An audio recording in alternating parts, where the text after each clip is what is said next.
मंडळी, मुंबईकरांचा रिक्षा आणि टॅक्सी प्रवास महागण्याची शक्यता आहे.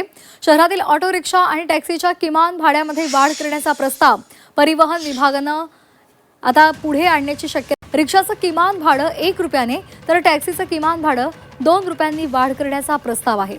प्रस्तावित भाडेवाढीनुसार दरवाढीनुसार रिक्षाचं किमान भाडं 27 रुपये करण्याची शिफारस केली आहे.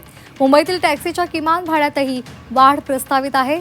सध्या पहिल्या 1.5 म्हणजे 1.5 किलोमीटरसाठी किमान भाडं 31 रुपये. हा प्रस्ताव जर मंजूर झाला तर हे भाडं 33 रुपये होण्याची शक्यता वर्तवली जाते. आताची महत्त्वाची बातमी आपण पाहतोय. मुंबईकरांचा प्रवास महागण्याची शक्यता आहे. रिक्षा आणि टॅक्सीचा प्रवास महागेल कारण त्या संदर्भातला प्रस्ताव देण्यात आलेला आहे. त्यामुळे टॅक्सीचं किमान भाडं 31 वरून 33 रुपये होण्याची शक्यता आहे. रिक्षाच्या भाड्यात सुद्धा 1 रुपयाची वाढ होणार आहे. सध्या पहिल्या 1.5 किलोमीटरसाठी किमान भाडे हे 31 रुपये आहे. त्यामध्ये वाढ झाली तर 33 रुपये ते होण्याची शक्यता आहे आणि त्यामुळे मुंबईकरांच्या खिशाला आता आणखी चाप बसणार आहे. रिक्षाचं किमान भाडं 1 रुपयाने वाढण्याची शक्यता आहे. स्वप्नील जाधव आमचे प्रतिनिधी आपल्याला या संदर्भात अधिकची माहिती देत आहेत. स्वप्नील, मुंबईकरांच्या खिशाला आणखी चाप बसणार आहे कारण टॅक्सी आणि रिक्षाचं भाडं वाढू शकतं. काय या संदर्भातली माहिती आहे?